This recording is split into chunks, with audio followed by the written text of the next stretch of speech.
પરિણામોની સિઝન ચાલી રહી છે અને એક બાદ એક દિગ્ગજ પરિણામો આપણને જોવા મળી રહ્યા છે. ત્યારે કેટલિન પોઈન્ટના પરિણામો આપણને જાહેર થતા જોવા મળ્યા, જેમાં 38% નફો, 40% વધારો આવકમાં અને નફામાં બંનેમાં જોવા મળેલો છે. અને એના પર ડિટેલ્સ લઈએ, વધુ વાતચીત કરીએ.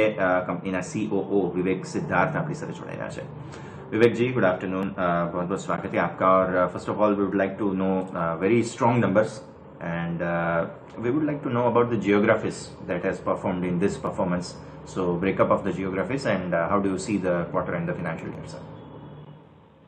Yeah, so Latin America continues to be our biggest contributor of revenues. Today, about close to 90% of our revenues come from Latin America. We have about 5% from Africa, which is basically Francophone Africa, West Africa, and then 8% from the US. So again, all of the growth that you see, mostly it is coming from our Latin American market, which is our biggest space so far. Definitely. We are seeing your numbers are consistently doing well, and right now also your revenues, margins, all are showing good numbers and good confidence.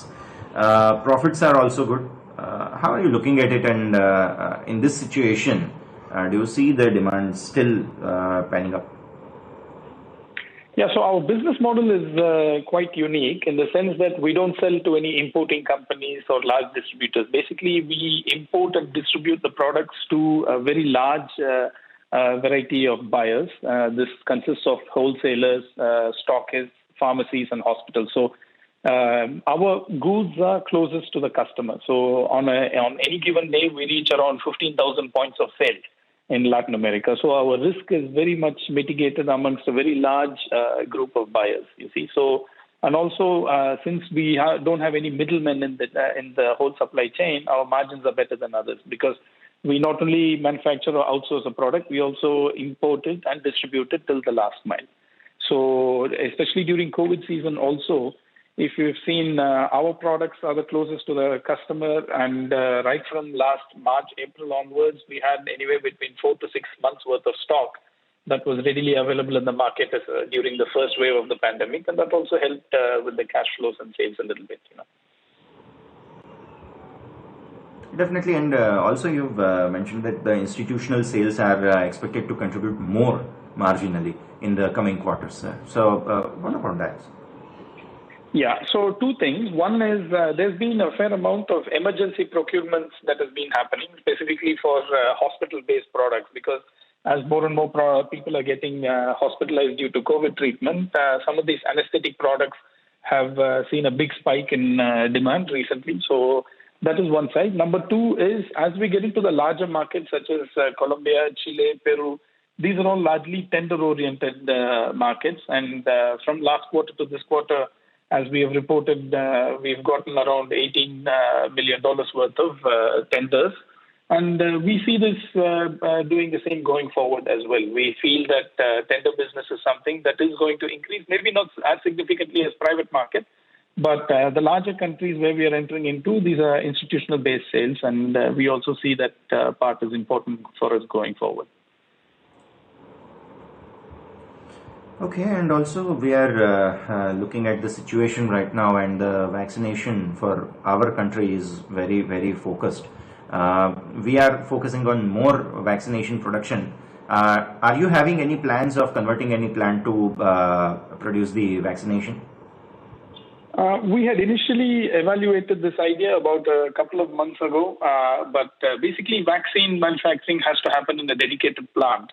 And it's very difficult to do it within the same plant if you're also doing pharmaceutical products.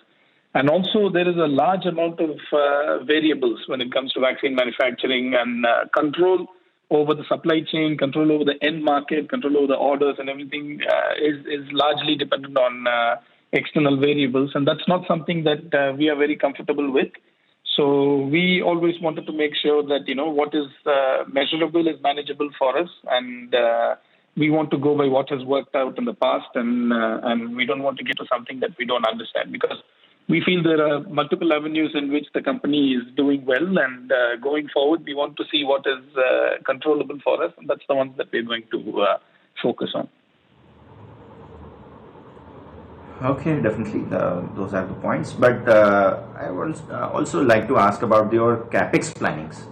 Planning to spend 250 to 300 crores on that, and also you have cash on books. So both need some explanation, sir. Sure. In the last year and a half, we've been able to, accumulate a very good amount of reserves. Today, we are sitting on more than 450 crore worth of reserves in our company, and as much as possible, we will be funding everything internally with regards to capex. We are getting into three major projects. One is oncology. We've never been into anti-cancer products in the past, but this is something that we always envision getting into. So oncology is one space. One more is backward integration into API, specifically for both oncology and also our US ANDAs, where we want to be backward integrated. And expansion of capacities in both our US plant and also our rest of the world plant. So all these three projects put together will come to around a little over 300 crore, and we are going to be funding everything internally. We don't foresee us going to the bank in the near or midterm for the future.